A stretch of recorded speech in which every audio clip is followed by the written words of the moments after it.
Hello, and welcome to Doobies with Doug, Sunday morning services edition. Got my doobies, got my lighter, got a pot of this going, slurping on that, getting woke up. Cheers. You know, you can't face the world without some anti-murder juice.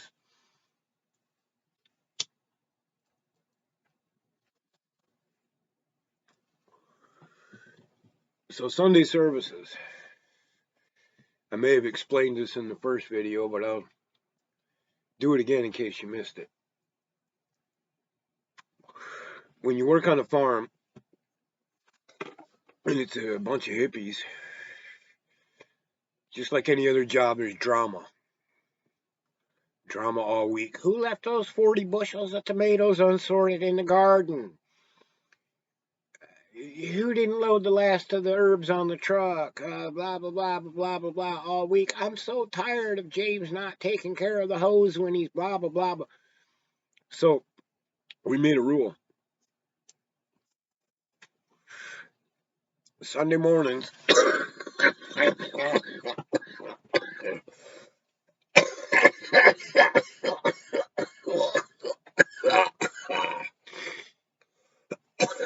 we all got together over a string of pots of really good coffee and a pile of doobies. And we all just talked about the good things or the inspiring things or the beautiful things or the powerful things or the positive experiences we had throughout the week. No yarking, no bitching, no complaining. Sunday morning services were about why we love to farm. Okay, so let's talk about farmers.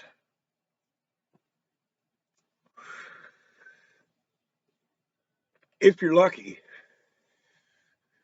you can go all the way through your life without ever needing a doctor. If you're lucky, you can go all the way through your life and never need a scientist and never need a lawyer. You never lead any one of these people that go to college for 10, 12, 8, 10, 12 years to get their degrees. You need a farmer every fucking day.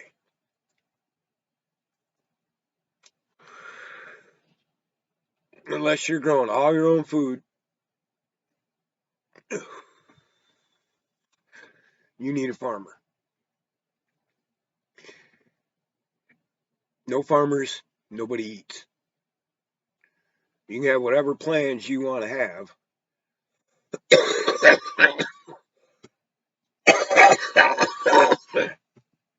Stage whatever revolution you feel is necessary. Before you do any of it, you're going to need a sandwich.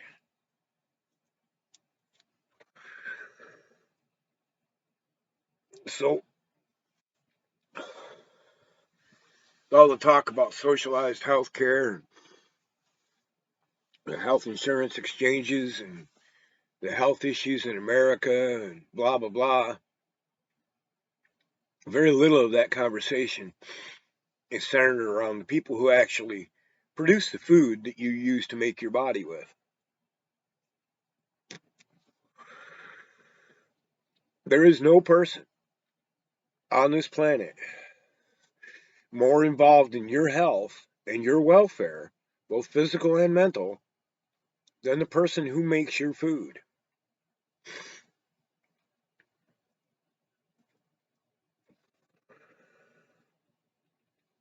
You literally are what you eat. And if your farmer doesn't care and you eat his food, then you don't care either.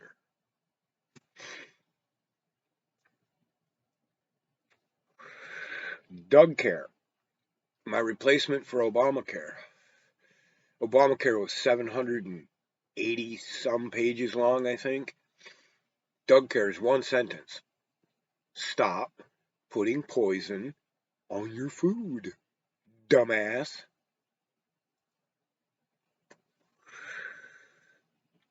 So what we did at the farm, what is still happening there, didn't have anything to do with about a career. It didn't have anything to do with about changing the world. It didn't have anything to do about making money, for fuck's sake, because it never did. It was always about clean food. That's it.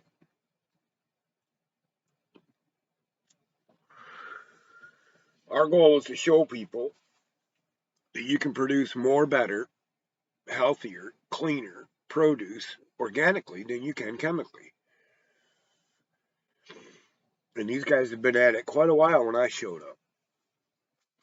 And so they had the rap, and they could tell me why. And more important than that, I could dig in and do my own research and find out that they were correct. When I started farming, I'd been a vegetarian 2 years, just 2 years. And I was one of a dozen vegetarians that I knew. And the other 11 were all from that farm. I didn't know any vegetarians. There was no vegetarian products in the markets. The closest you could get was tofu. And back then, you probably had to go to an Asian market to find that.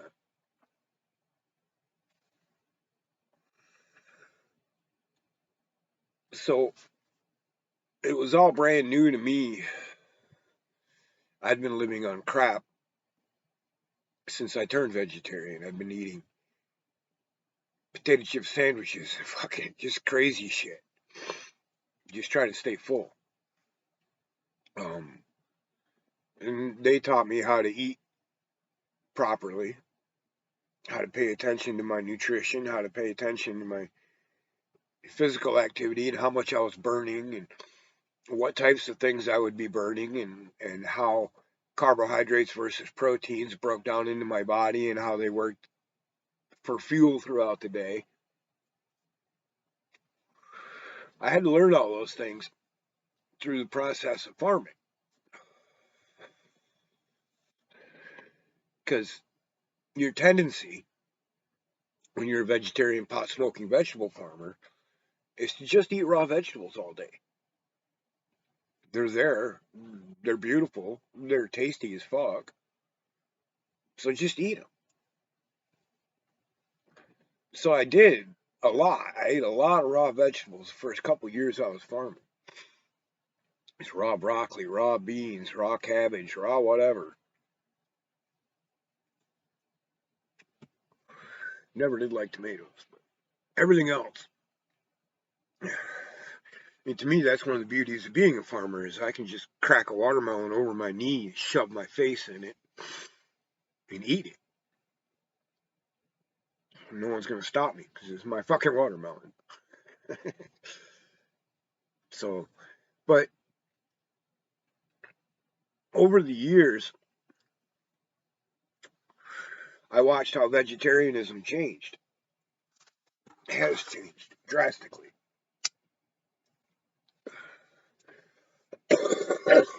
Okay, now I didn't turn vegetarian on purpose. I had stomach issues to where I was bleeding heavily. I had a bunch of ulcers all the way through my stomach and my intestines. And I was bleeding. I was going to bleed to death if I didn't stop eating meat because every time I would eat meat, it would just aggravate the fuck out of everything. Same with a whole bunch of other stuff. Peanuts, anything with a shell or a skin or a seed on it was fucking me up. Now, there was about a 3-year gap between when these problems got to the point where I had to stop eating meat and when I could finally get surgery to correct it.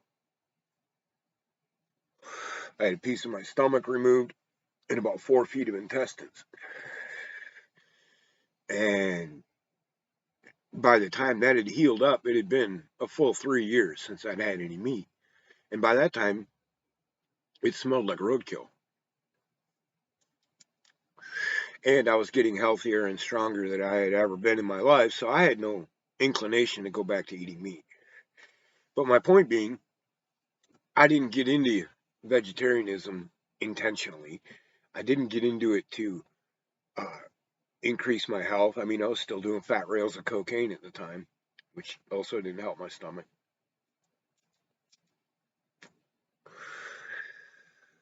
But I got into it because I just didn't want to bleed to death.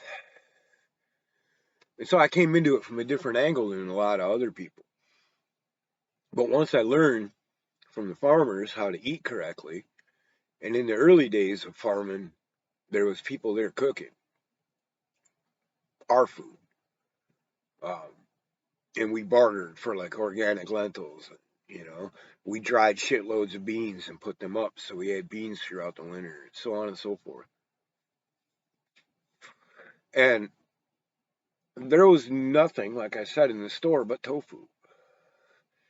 And occasionally you would find what's called TVP, textured vegetable protein. But in those days, it was like unflavored dog food, is what it was. It was unflavored. If you took all the meat out of dog food, what you had left is textured vegetable protein. It was just blobs of fucking tasteless goo that were horrible. So we didn't eat it. Sandra used to buy it. We'd hide it out in the barn somewhere and let the rats eat it. And the rats wouldn't even eat it. So that tells you a lot right there. But slowly but surely, I watched hundreds and hundreds of products targeting vegetarians emerge. Morningstar Farms, Boca Burgers, uh, Corn, uh, there's like Amy's, Seeds for Change. I watched all these companies come out. And I'm here to tell you, if you're eating Morningstar, and I'm one of them, it's no better for you than eating Doritos or any other heavily processed food. Okay, USDA organic doesn't mean a fucking thing. Nothing. I mean, it means something, but it's arbitrary and it doesn't really apply to the cleanliness or non-chemical content of the food. It's only slightly less toxic. So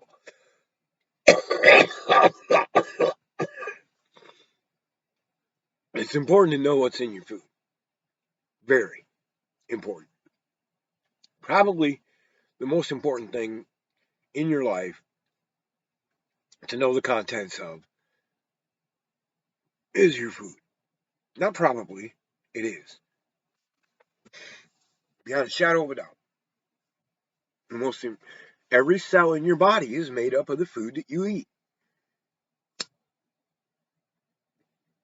So the human body replaces every cell in it every 5 years.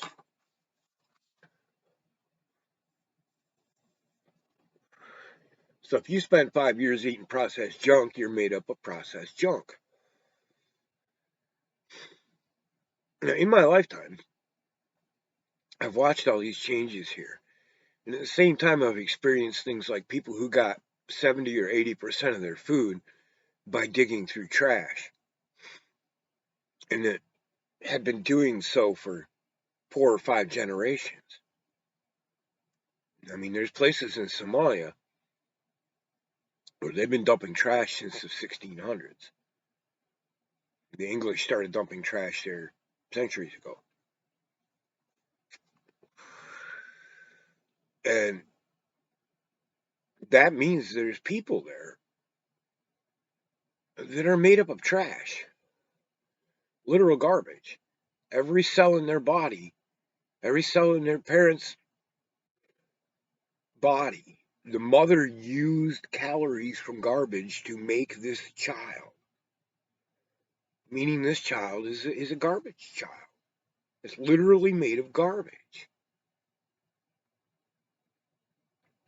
And the reason that I bring this up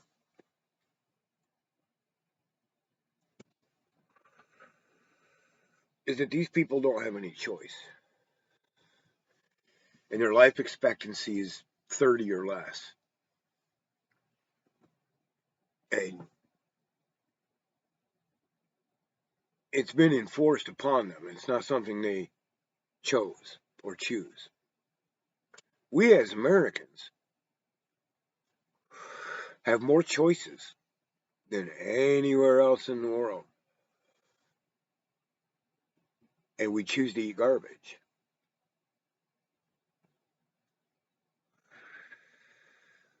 Literal, just toxic soups of crap.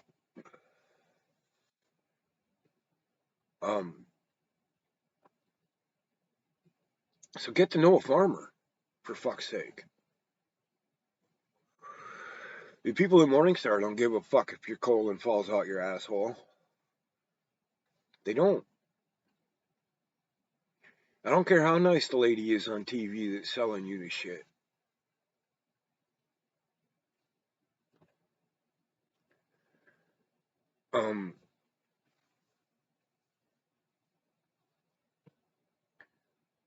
As a farmer, I got to watch how somebody introducing clean food into their life can change their life. I saw people who had been diagnosed and under treatment for diseases for decades tell their doctor to fuck off, they feel better. Just because they quit eating meat, or because they quit eating toxic food, or because they realized they weren't gluten intolerant, but that glyphosate gets trapped up in gluten.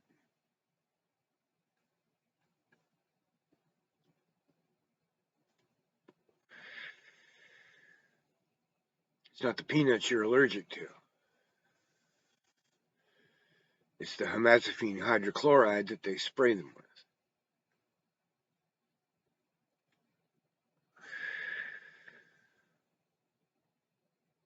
If you think the only acceptable number for irradiated human waste in your food is 0, you might want to have a talk to your government. When you look through a product list, okay, when you read a product label, I'm trying to find one. I don't buy a lot of products, so, oh, here's one. This is something from the food bank. It says on here, dry roasted peanuts, sugar, hydrogenated vegetable oil, and soybean, salt, molasses. Okay, this is a really simple one.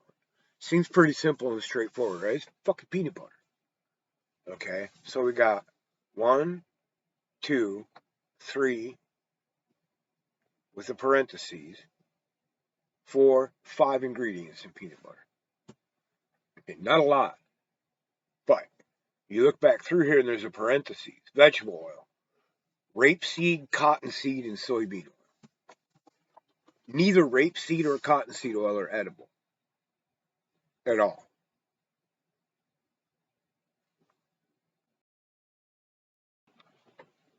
So both rapeseed, which is also known as canola oil, by the way, and cottonseed oil are known carcinogens when grown chemically. And when not grown chemically, they're known to be toxic to the human system. Duh. Okay, one of them will kill you if you eat it. Only the oil is not lethal. They call it rapeseed for a fucking reason. The other one you make shirts out of, for fuck's sake. If you can't eat your shirt, why would you dump the shit in your body every day? That's why I don't wonder why I'm sick.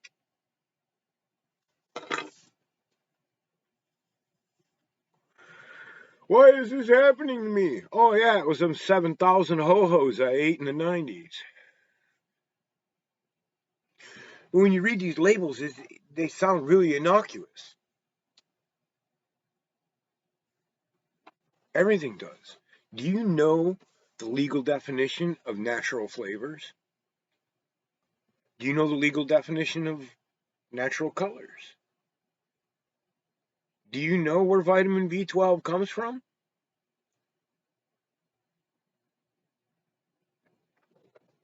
There's not a whole lot that's more important than what you build your body with. Nothing. Nothing. The cells in your brain are made up of junk. Your thoughts are going to be junk.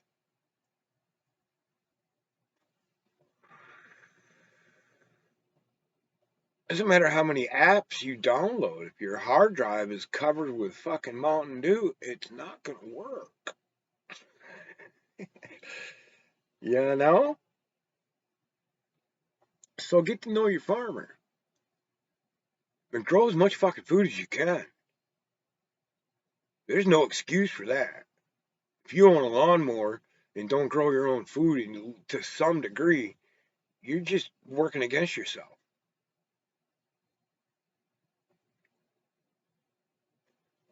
Lawns are stupid. Okay? Plant something you like in your yard. You obviously don't like grass, or you wouldn't be chopping it the fuck down 20 times a year.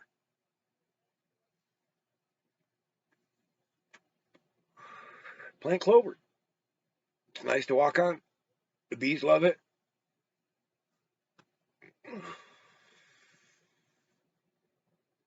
Neighbors can bring their pet rabbits over.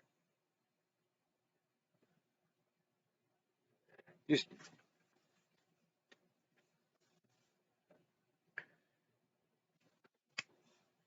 wake up.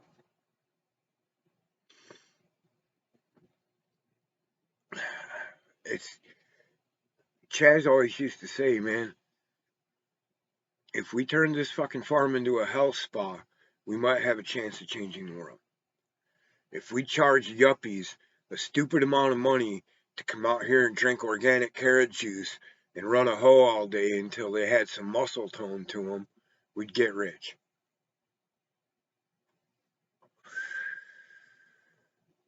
It's instant. It's as instant as a body change can get. One season farming, eating nothing but clean food, and you will feel like Bruce Lee and Chuck Norris had a baby. Yes, you would feel like Bruce Lee and Chuck Norris's butt baby. It's an odd feeling, but it sure is better than being full of fucking toxins every day.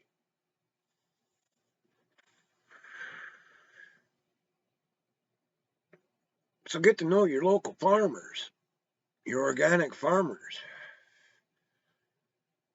And the whole shop local movement, man, that's the first place it needs to happen. And by local, I don't mean people that live necessarily right in your neighborhood. I mean the farmers who grow your food.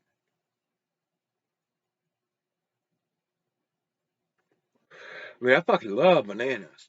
I'm a banana eating motherfucker. They don't grow around here. However, I know banana farmers all around Latin America.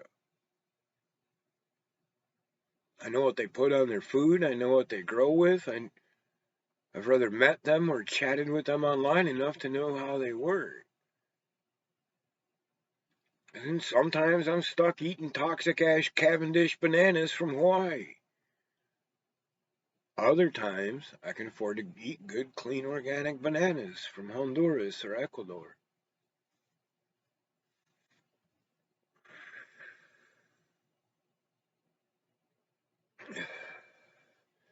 But we as a group of people can put our money together and start these co-ops and these. I mean, that's where this fair trade initiative came from. Verify. get to know the people who are manufacturing these goods. I'm having this clear recollection of the 90s.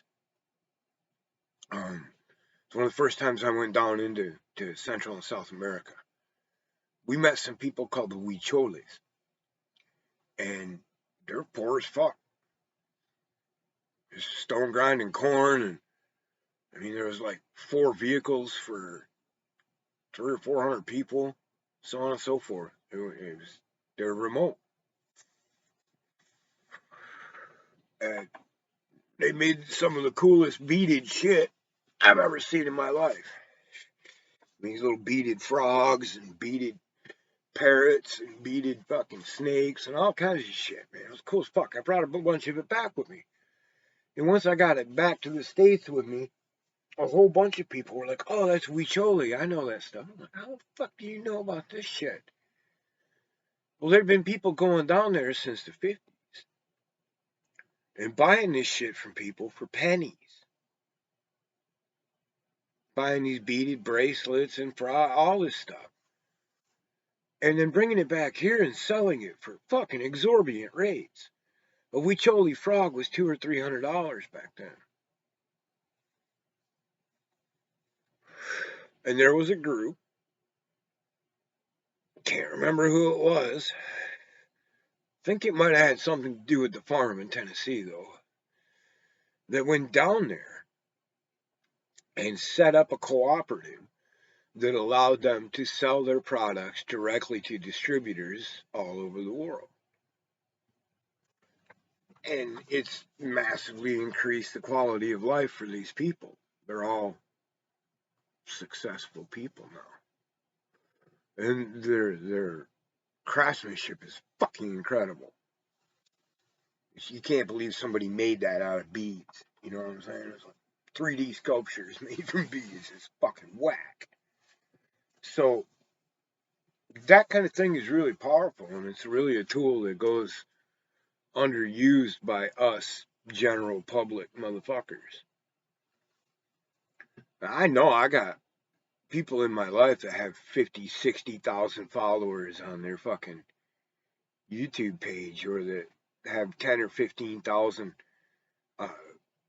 friends on fucking Facebook because they're musicians and this and that. And I'm sitting here thinking to myself, one person tells 20 people, tells 100 people, tells 1,000 people, and how that whole algorithm works out, the exponential math, the 7 generations before it comes back, and just lamenting how underutilized that is as a tribe, as a group of people. If we want to convince people that using violence is not how you answer problems, we're going to have to work together to do it. And one of the ways we can do that is by probably the most powerful way we can do that is by using our purchasing power as Americans as an active, conscious tool to support kindness.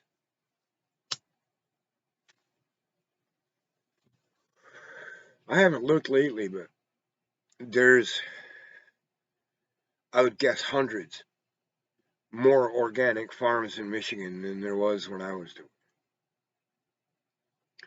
When I very first started at the farm, they told me that they had just recently started advertising that they were an organic farm because it cost them customers. People thought that the only difference between organic produce and not organic produce was that organic produce had not been washed. That's what they thought the difference was. Okay? So I've watched this whole movement go from that level. Everybody knows what vegetarian is now. Everybody knows what organic means. You can buy organic Tostitos at 7-Eleven, for fuck's sake. And the word has been bastardized by the profit machine to mean nothing anymore. Which again speaks to the narrative. In group speak, they change the meanings of the words and leave the discussion the same. Organic no longer means anything. Syphilis is organic. The atom bomb is organic. It no longer means anything.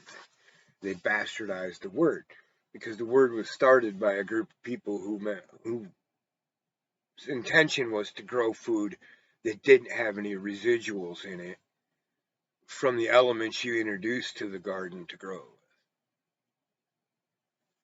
That's it. Clean food. It's not that anymore. You can buy organic produce on the market right now that they took massive vats of human waste and soaked spent rods from nuclear plants in it to both cool down the rods and kill all the pathogens with radiation that are in the feces.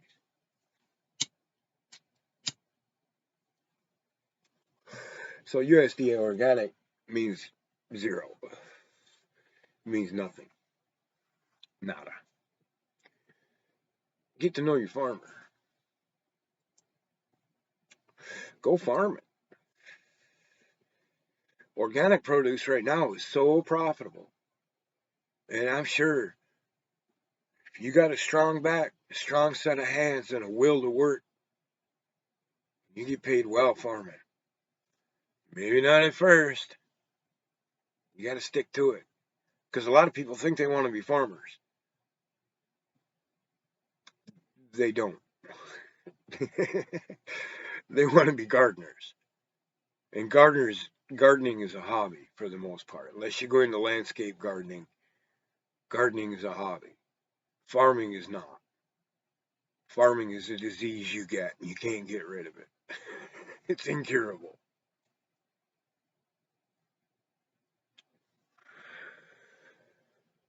And it can be difficult to do getting to know your farmers. Because A, they're very, very, very busy. So I suggest trying a dead of winter. B, especially organic farmers, since the movement blew up, there is so many people that want your attention, or that want to plug into the farm, or that want to know about this and know about that, or that want to start a farm of their own, or they want to borrow your tractor. So it's, and like I said, if you're a farmer, you're busy beyond any comprehension. All farmers have a list in their head of shit they're trying to get to. And some of that shit's been on the list for 3-4 years. And some of it's going to be on the list still when they die. I always meant to fix that manure spreader. Probably the last words of a farmer, at least once in life. The corn conveyor's still broke.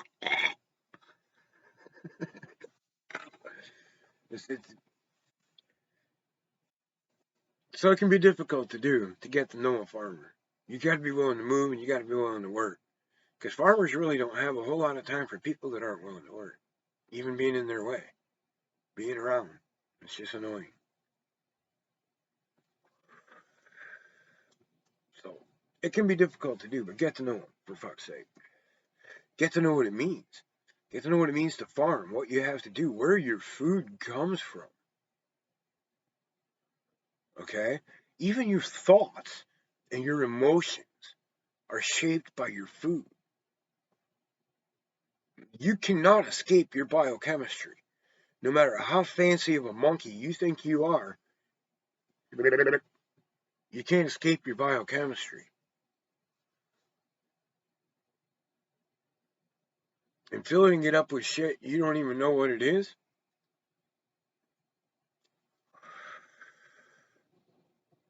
doesn't make a whole lot of sense. And I'm not preaching from some high and mighty place. You notice it's my peanut butter. That's it. It's too late for me. No, it's not. I do my best, but we all struggle with it. But there's a simple answer to it.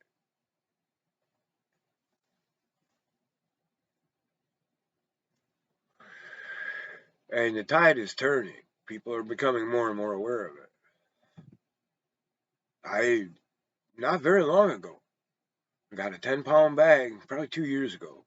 Got a 10-pound bag of organic onions and a 10-pound bag of organic potatoes from a fucking food bank.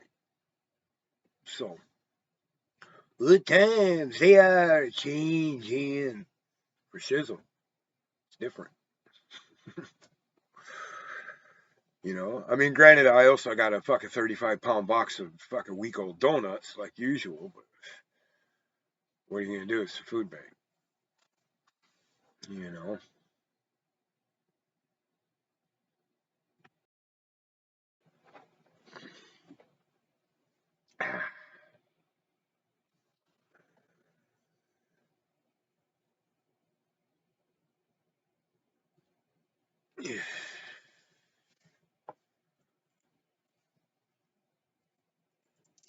I did commit to Doobies with Doug.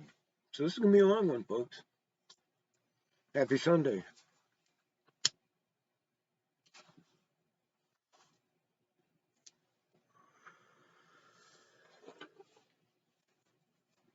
We had a woman come to our farm, and for some odd reason, they assigned her to be my assistant. And maybe it's because I have the utmost patience with language barriers, because I kind of grew up around them.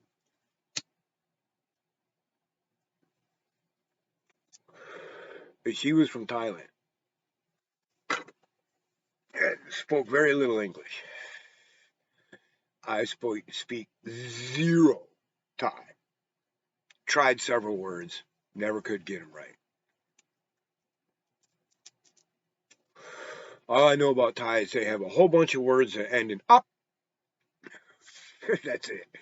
So I'm working together with this woman and I'm amazed. I'm just mind blown. I got so many questions. And I can't get any answers because the language barrier. So I'm really having to use my mind. I'm like, she's done this before. Maybe not this, but she's worked with the earth before. She's worked with plants before. She's done something like this before, right? So I work with her all summer long. And right about the second week of August,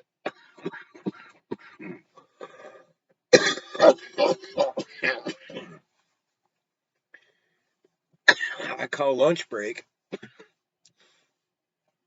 and there's like 6 people in the garden.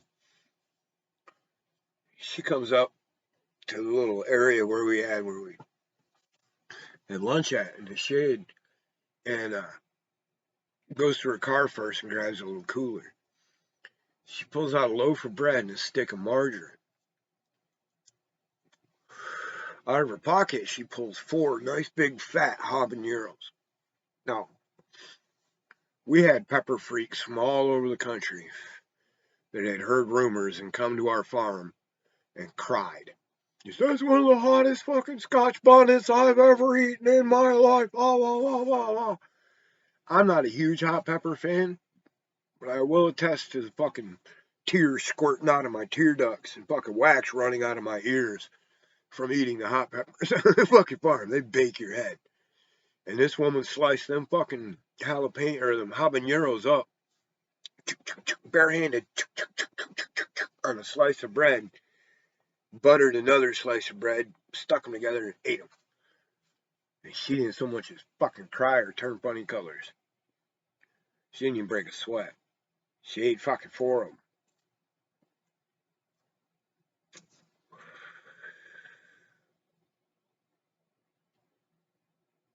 I'm like, whoa. Everybody's just like, right? So I'm impressed. I'm blown away. She knows everyone's blown away, but she, with her broken English, all she could get out was um, since I was a kid, since I was little, since I was small, something like that. It, so I'm like, yeah, apparently she's been doing this for a while.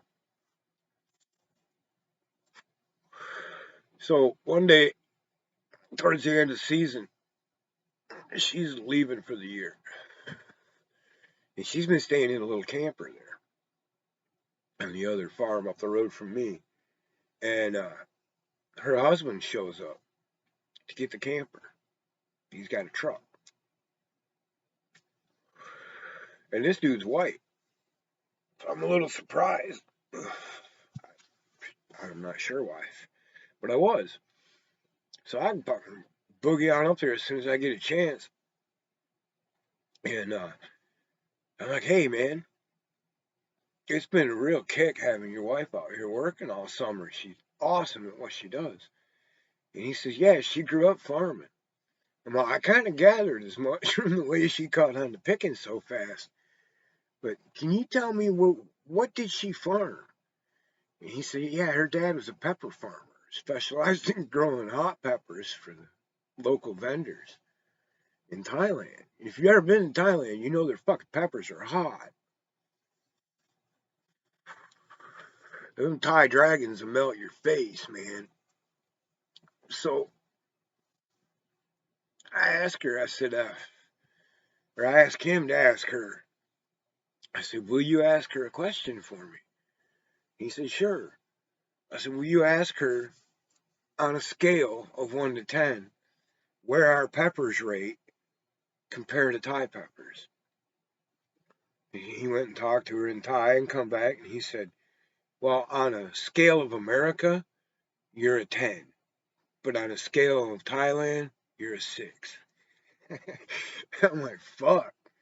I can believe it though, man. It's just some really crazy microclimates in Thailand that produce these whack ass fucking hot peppers. I don't know what they are on the capsicum scale, but they're outrageous. I know some of our habaneros tested in the 300,000 Covilles, which is just fucking insanely hot. But yeah, she ate them like they were fucking candy. And literally was just blissed out. She'd been waiting, watching them, waiting for them to be just the right ripeness.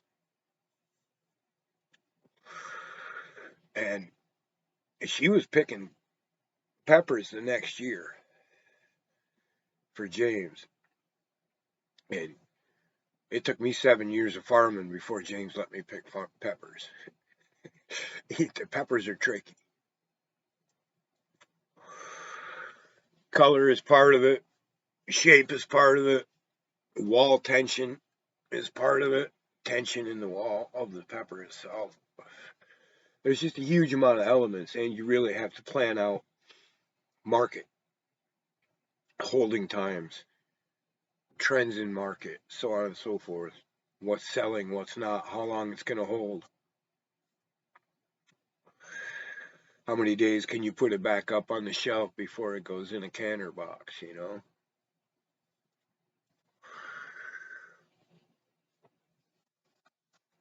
So that was just a trippy experience, man. And the way she adapted so quickly to new plant stuff she'd never worked with. She never had grown anything but peppers.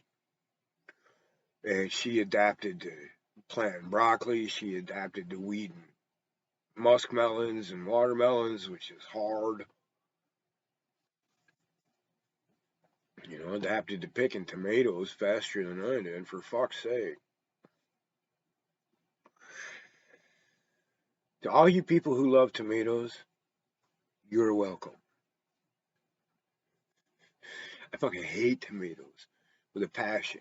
The idea of putting a raw tomato in my mouth is really similar to putting raw bird shit in my mouth.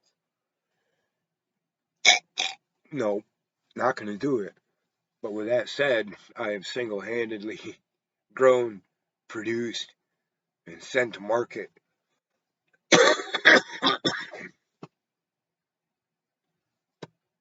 hundreds of tons of tomatoes. Top grade, top notch, tastiest fucking tomatoes you'll ever have, man. You would not believe the slaps on the back that I got in the fucking for my tomatoes. And I hate them. I don't hate the plant. I hate picking them. And I hate putting them in my mouth. I like pizza sauce, spaghetti sauce, as long as it doesn't have chunks of tomatoes in it. The fucking texture is nasty. Tomatoes on the outside are one of the most beautiful fruits in the entire fucking farming kingdom. As soon as you slice a tomato open, you're like, oop, something went wrong. Something ain't right here, no.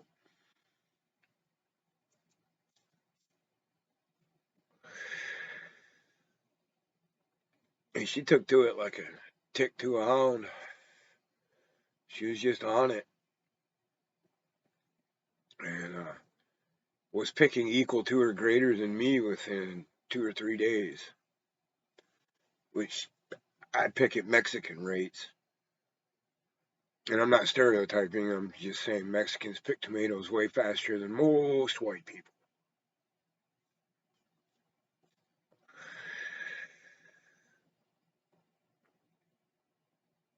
Anybody that thinks that's some kind of a racist stereotype has never worked with Mexicans.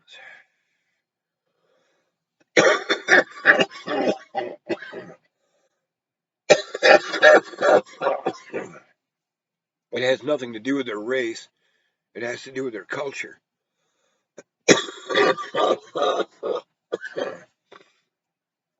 And it has nothing to do with their physicality or their genetics.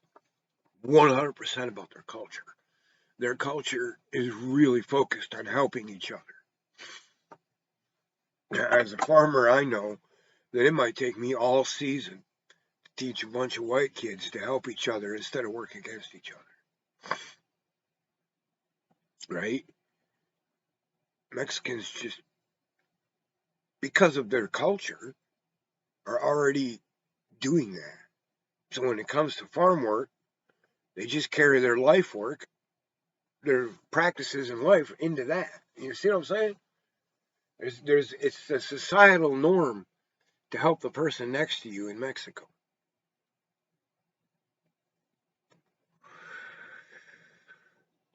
You spend 10 hours straight in a group of 20 people tossing watermelons from one set of hands to the next all the way across the field. There's a sense of not just trust, but everybody expending equal amounts of focus and energy to make the same task happen.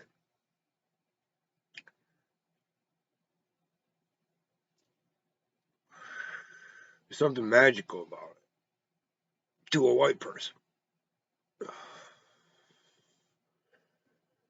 To Mexicans, that's just life. They have a very profound sense of their interconnectedness, especially when you take them out of their country and put them here, because they feel separated. So they get even more into their interconnectedness than Mexicano. And they're just used to working. That's also a part of their culture. Doesn't matter if you're poor or rich, it just matters if you work every day.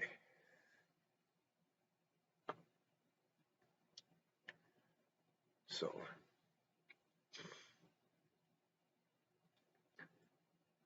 know your farmers.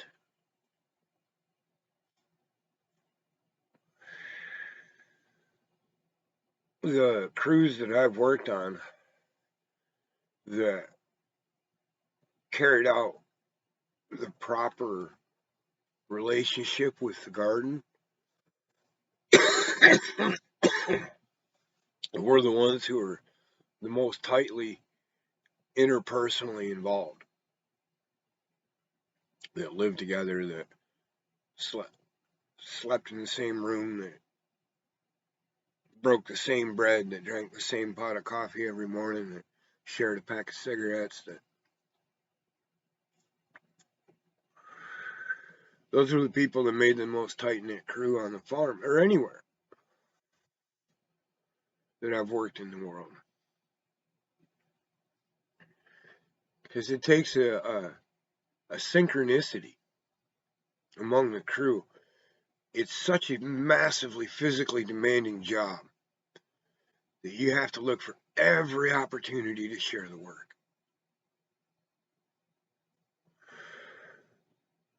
When you're picking heavy in the tomatoes, you got a 3-man crew. Sometimes, when you're filling a lot of baskets in a short period of time, it's best to have 2 men, people, humans, picking tomatoes while the other person runs tomatoes out of the field and moves our baskets for us when they can, when they have time to. So that all we have to do is concentrate on picking.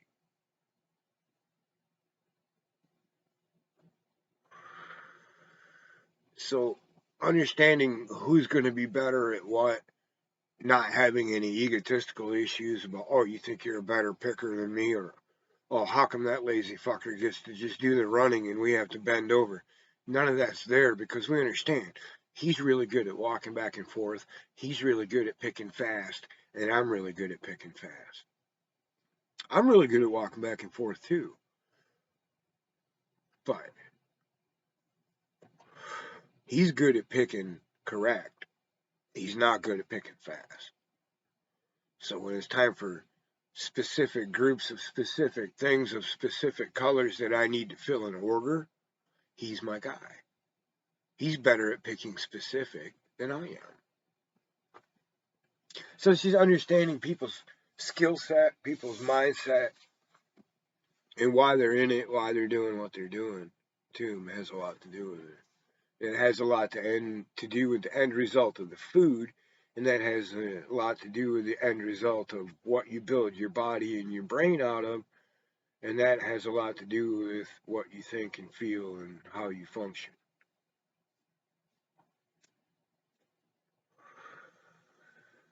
So it would seem to me if there's any people on this planet worth idolizing,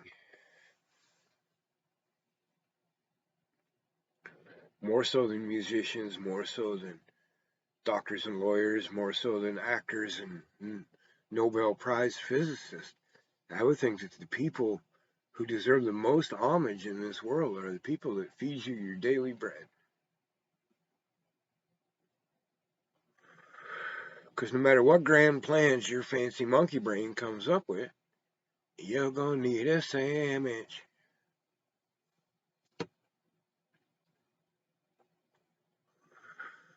And the only way to defeat that paradigm is to become a farmer.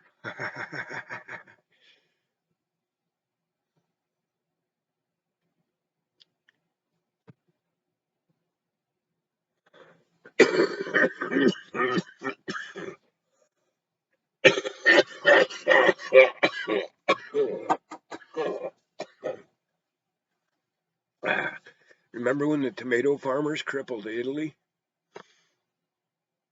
Pepperidge Farm remembers. This society has become so dependent on farmers that if farmers banded together and decided to form their own nation, our national anthem would be bum, bum, bum, bum, bum, bum. We are farmers. We could easily take over the world.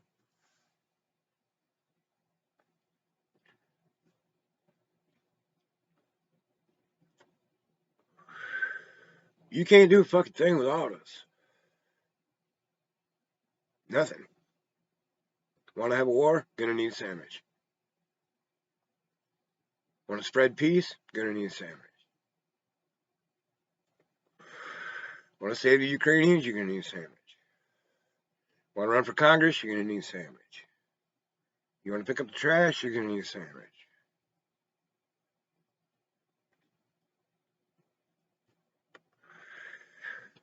So yeah, farmers are worth getting on.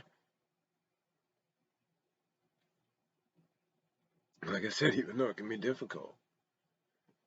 Because we've been feeling stepped on for thousands of years now. It's like, look, motherfuckers, none of you guys can operate without us. I mean, you treat us like we're dumb.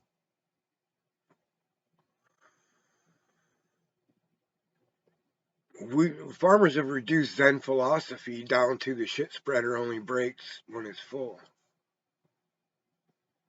And you think they're dumb? You're dumb. You don't last as a farmer.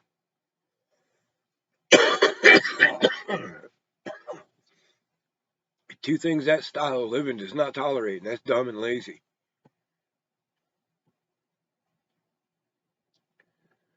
I come upon some kids in Colorado a long time ago on a road trip, and they had bought a goat farm that produced meat goats. I did not even know that was a thing still. But they were at the grocery store spending their food stamps. And I'm talking to one of them on the parking lot because they had a cool bus. And they wheel up their cart and start unloading, they're buying meat. And well, if you're buying meat, why'd you buy a meat farm? And they're like, we don't know how to kill and butcher the goats. So we're trying to hire someone to come do it. I said, well, instead of hiring someone to come do it, why don't you hire someone to come teach you? And they're like, oh, that would be even better. I'm like, well, how much money you got? We don't have any money. Well, what do you have that you can trade with? They had a whole shitload of jewelry, hemp jewelry, which I didn't want. But they had this huge fucking box of crystals they had dug out of the fucking hill behind their house.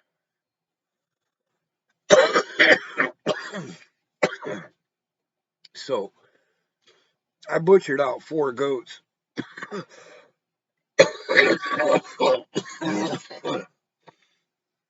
And each time I did it, I did less and less of the work, and they did more and more. Right? I let them start with learning to cut up the meat and walk them down to killing it. Right? And then I oversaw them while they butchered a few more.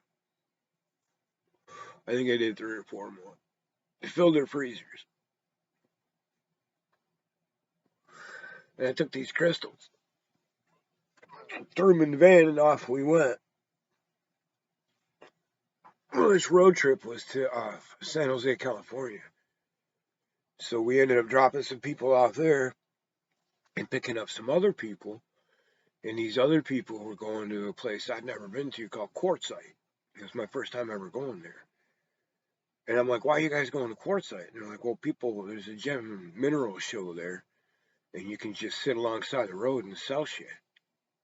And I'm like, well, I got a box of crystals. Let's go. So we start rolling down the road. And this chick pulls these crystals out and starts going through them.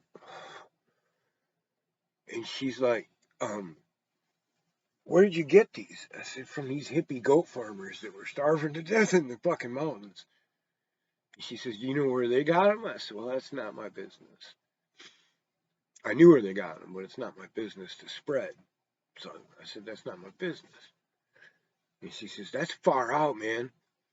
I'm like, is it a good batch? She says, yeah, there's like 20 grand here.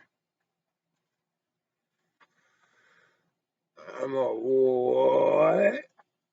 And she's like, yeah. She said, it'll take you a while to get rid of them because the people that want these are few and far between. And I don't remember exactly what type of crystals they were. They were like yellowish colored big crystals. Like 2 or 3 of them in a cluster, some of them, and some bigger ones and some little ones, and then a bunch of clear ones. But all the clear ones were like double terminates and shit like that. So, they gave me an undisclosed substance, um, enough to print a short story on, and we called it good. And good vibes, yeah. Love the crystals. I need to go up there and find out if they're still there, farming goats. Because I'm curious what living on goat meat does to hippies. And there was about 10 of them out there. And I was somewhat dumbfounded. They'd been out there that long and hungry that long and no one had figured out how to kill and clean a goat. Anyway, that's two doobies with Doug on Sunday morning. Happy farming, folks.